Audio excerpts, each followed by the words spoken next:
Notre 15e édition de l'étude tendance Agile Bayer CNA. Fournisseur. Là, tu m'as appris un truc. Ça va très très bien. Non, Olivier, c'est pas vrai. Regardez, et pourquoi maintenant? Parce que ça va pas m'arracher une larme. Il faudrait pas nous la faire à l'envers. Moi, j'ai lu l'étude. Attends, j'ai lu l'étude Agile Bayers.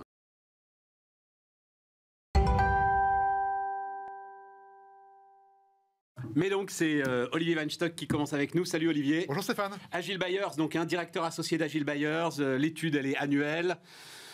870 directions achats, c'est ça qui ont répondu. C'est ça. Et c'est notre 15e édition de l'étude tendance Agile Bayer CNA.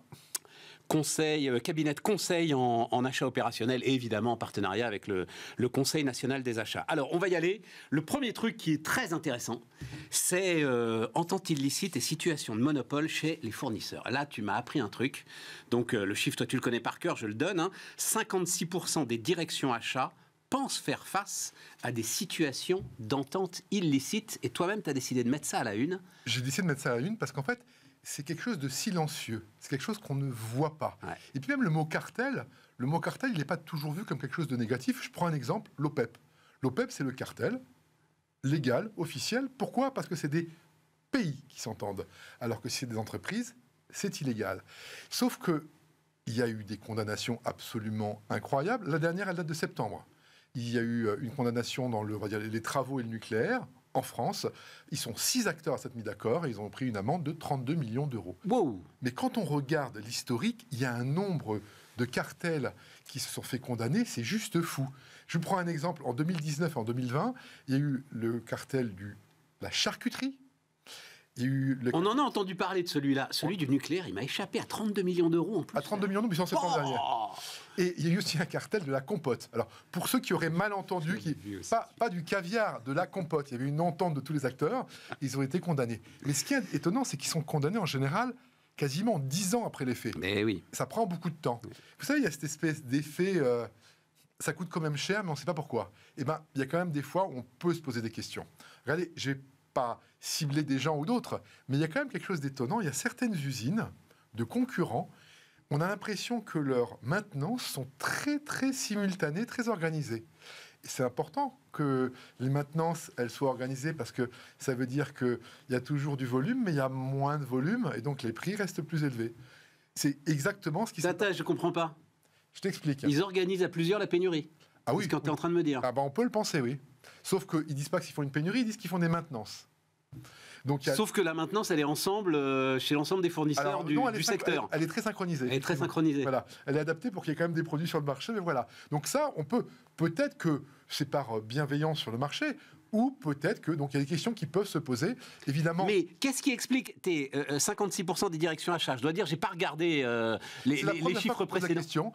C'est la première fois que tu poses la question. En fait, c'est la première fois parce qu'on s'est dit, mais il y a quand même quelque chose d'étonnant. Alors c'est ça. Est-ce qu'il se passe un truc? Pourquoi est-ce qu'ils ont regardé? Et pourquoi maintenant? Parce que, alors, d'abord, les condamnations se multiplient, d'accord. Il y a eu un historique il y a 15 ans où c'était les constructeurs de camions lourds qui se sont pris une amende entre 2 et 3 milliards d'euros pour entente. Mais les choses, elles se multiplient, on les voit arriver de plus en plus souvent. Elles enfreignent très clairement la libre concurrence. Pourquoi les directions achats ont regardé ça de plus près? Parce que sur les 3 dernières années, avec les situations de pénurie, avec les monopoles, on s'est dit, mais comment est-ce qu'on peut travailler sur les monopoles? Sauf que le monopole, c'est visible. C'est très, très, très visible quand vous êtes en monopole. Le cartel, non. Et le cartel peut être très ponctuel, il peut être très local. D'accord? Il peut être pour une situation où il peut être organisé sur un certain nombre de marchés pendant longtemps. Donc effectivement, les cartels, ça fait augmenter les prix des industriels et des particuliers. Parce que je voyais ça en lien, donc là on va pas en parler parce qu'on en a déjà énormément parlé, mais l'inflation est toujours présente, etc. On va parler réduction de coûts, mais l'inflation est effectivement pour certains acheteurs, la proportion est d'ailleurs assez faible quand même, raisonnable, mais un certain nombre de leurs fournisseurs ont été opportunistes, on va dire ça comme ça, et sans doute ont augmenté les prix au-delà de ce qu'imposait la seule inflation. Donc ce serait lié à ça finalement, c'est-à-dire si je vais prendre un petit risque et être un peu opportuniste avec l'inflation, c'est pas mal si je m'assure que mes concurrents font la même chose et si on se met d'accord pour y aller discrètement ensemble, finalement. C'est un peu ce qu'on est en train de dire qui a pu voilà, arriver. c'est ça.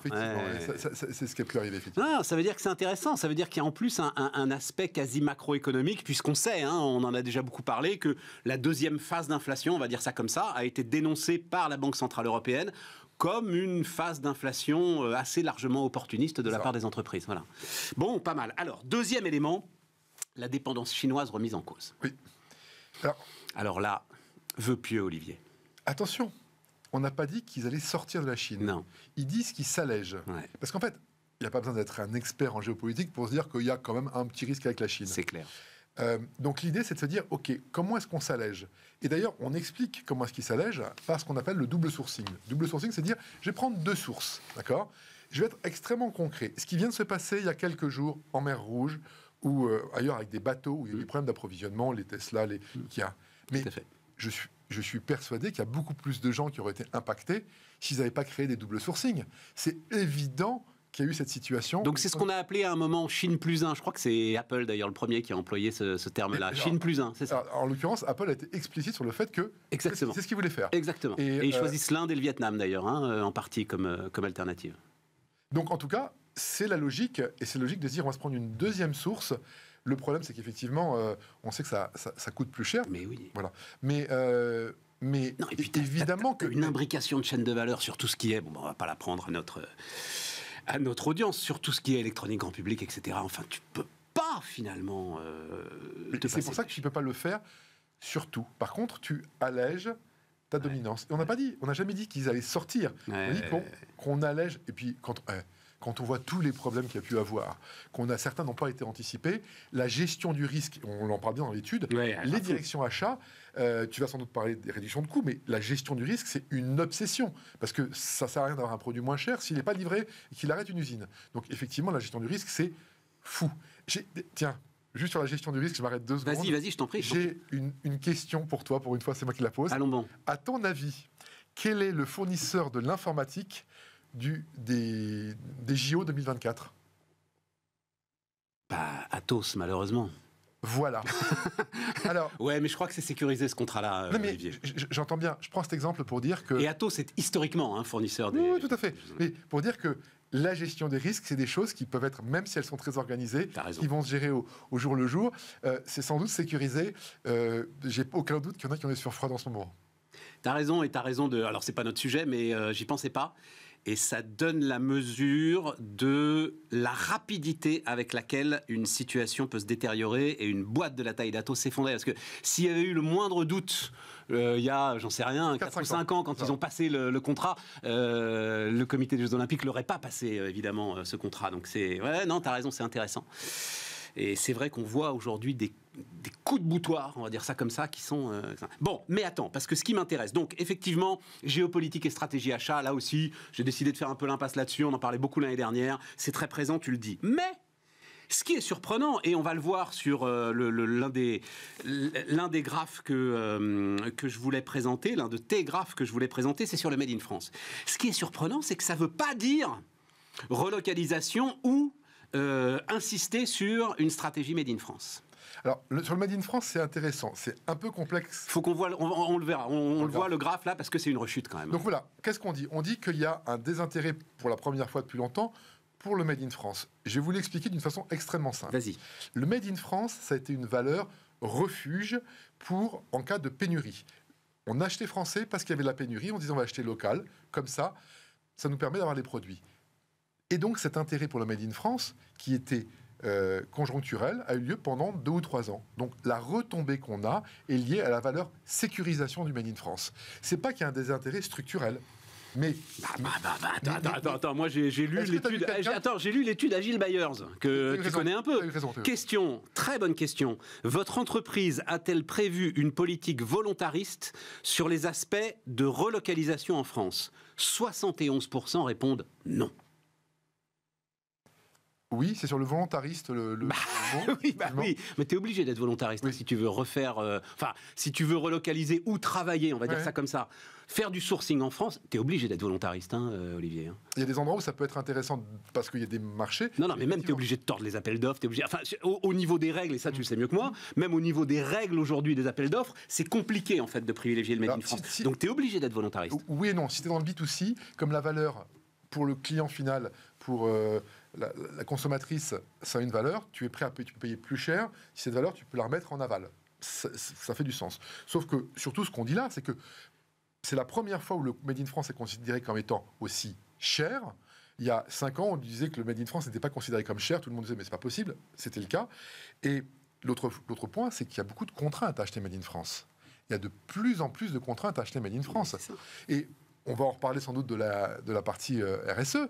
Mais plus on a des contraintes RSE en France que les autres n'ont pas, plus il y a un coût associé. Je ne suis pas en train de dire que la RSE c'est mauvais. Je veux dire qu'il y a un coût associé. Ce qui fait qu'effectivement, le coût et les contraintes peuvent devenir plus importantes sur le Made in France. Alors, on n'a pas donné le chiffre sur la Chine, je m'en excuse, mais en fait, c'est plus de la moitié des directions achats interrogées, donc 51%, veulent réduire leur dépendance à la Chine. Enfin, réduire la dépendance à la Chine est un de leurs axes stratégiques pour 2024. Et donc, ça nous amène à ce qui est pour moi le plus intéressant, finalement. Avec effectivement l'histoire des cartels, mais on attendra d'avoir un petit peu de... Je ne savais pas que c'était la première fois que tu posais la question, donc on va attendre d'avoir un peu de retour de track record. C'est l'augmentation des objectifs de réduction de coûts. Donc là aussi, c'est le deuxième graphe, le deuxième slide que je voulais montrer. Comment votre direction évalue-t-elle en priorité la performance achat ? Économie réalisée, boum, pulvérise tout, vous voyez, c'est la grande barre bleue, donc c'est 59%. Et derrière, c'est des miettes. Donc gestion de la relation fournisseur quand même, il y a encore un élément à 2 chiffres, et puis ensuite risque contractuel, contribution au chiffre d'affaires, qualité des fournisseurs, et donc on arrive à 4% pour la RSE. Stéphane, il faudrait pas nous la faire. Olivier, il faudrait pas nous la faire à l'envers. Ah mais moi, qu'est-ce que je fais toujours 2 ans sur ce sujet. Ça fait 2 ans que les prix augmentent d'une façon incroyable, qu'il y a une inflation qui est insupportable pour tout le monde. Là, on est en train de dire que les directions achats vont essayer de minimiser le coût, alors que en même temps, on a un PIB qui progresse plus trop. Donc, le fait que les entreprises veuillent restaurer leur marge, c'est normal et c'est même sain. Et on est dans un environnement où il y a toujours les prix qui augmentent. Donc, effectivement, faire attention à l'évolution du prix, c'est important. Ce qui est intéressant aussi, et qu'on aurait pu montrer, c'est comment est-ce qu'ils réduisent les coûts. Il y a certes de la négociation, mais il y a de plus en plus de leviers intelligents de réduction de coûts. Par exemple, une meilleure gestion de panel. Meilleure gestion de panel, ça veut dire qu'il y a un endroit où on a 3 fournisseurs, et ben on passe à 2 fournisseurs. Ça veut dire que ces 2 fournisseurs en donnent plus de volume, et donc ils peuvent baisser les prix. Il y a travaillé sur les spécifications. Après, on n'ira pas pleurer sur les cartels, si on a cette logique-là. Moi, je referme la parenthèse. Vas-y. Ouais, et donc, il y a plein d'outils intelligents pour réduire les coûts. Le travail sur les spécifications, je ne sais pas si tu te souviens. Non, mais on est d'accord, Olivier. Ma question, on n'est plus dans les équipementiers automobiles des années 2000. Ok, là-dessus, j'ai aucun problème. Non, c'est juste que il y a quand même une arlésienne qui résonne depuis 2-3 ans sur les critères RSE au sein aujourd'hui de la performance achat. Allez, on va dire que les choses ne bougent pas beaucoup, voilà, pour être raisonnable. Je ne sais pas pourquoi naturellement tu veux opposer systématiquement la RSE avec les critères de réduction de coûts. Il y a des fois où ça va très très bien. Non, Olivier, c'est pas vrai. Non, je suis désolé. Je pense que ça n'est pas vrai. Alors, je pense, c'est comme la croissance verte. Je pense que c'est des mythes en fait qu'on se raconte toutes ces histoires-là. Non, ça coûte plus cher. Ça coûte forcément plus cher. Je prends un exemple. Réduire les matières plastiques. Ça, c'est typiquement un critère qui fait que ça coûte moins cher et que c'est. Mais pourquoi tu les remplaces si tu réduis les matières plastiques ? L'épaisseur dans les produits. Classiquement, c'est un classique. C'est des points de détail. Mais sinon, tout ce qui est massif, Arcelor, on vient d'annoncer un plan de décarbonation de l'acier d'Arcelor à combien ? 3-4 milliards d'euros, là. Formidable, bravo. À quel prix va sortir l'acier ? Forcément plus cher. Obligatoirement plus cher. Dans ce cas-là, on est d'accord. Mais je suis en train de dire que ce n'est pas systématique. En tout cas, le sujet réduction de coûts, économie... Non, mais parce qu'on parle aussi aux acheteurs. Le post-achat, il prend de la valeur pour les directions générales à partir du moment où, j'ai presque envie de dire, il fait son boulot, c'est-à-dire qu'il achète au meilleur coût. En ce moment, c'est son sujet. Et ça dépend de... Mais non, en phase de croissance... Tu as raison, je suis d'accord avec toi, ils ont le droit d'être intelligents, mais c'est toujours le sujet. Non, c'est pas toujours le sujet, ça change. Et il n'y a pas de honte à dire qu'ils peuvent réduire les coûts en ce moment. Mais franchement, là, vraiment... ça va pas m'arracher une larme quand on voit les hausses qu'on s'est pris. Le fait que les qui sont répercutés, enfin, c'est... le fait qu'il y a eu tellement de hausses que le fait qu'ils veuillent réduire un petit peu, enfin, c'est vraiment... S'il y a une année où tu peux pas me dire ça, Stéphane, c'est cette année, après les hausses qu'on s'est pris. Bon. Ah oui, je me disais, non, c'était sur cette histoire RSE.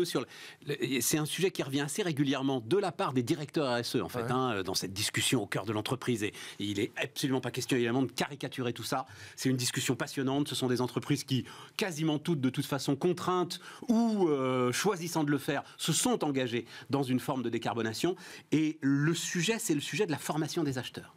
Et j'aimerais bien que l'année prochaine, tu soumettras le truc au Conseil national des achats, s'ils sont d'accord. Oui. Mais est-ce que les acheteurs passent, j'en sais rien, moi, 5, 10, 15, 20 heures à se former? Jean Covici, il dit qu'il faut 30 heures. Sur le sujet carbone, tu vois, sur le sujet réchauffement. Effectivement, ça arrive et ça va ensemble.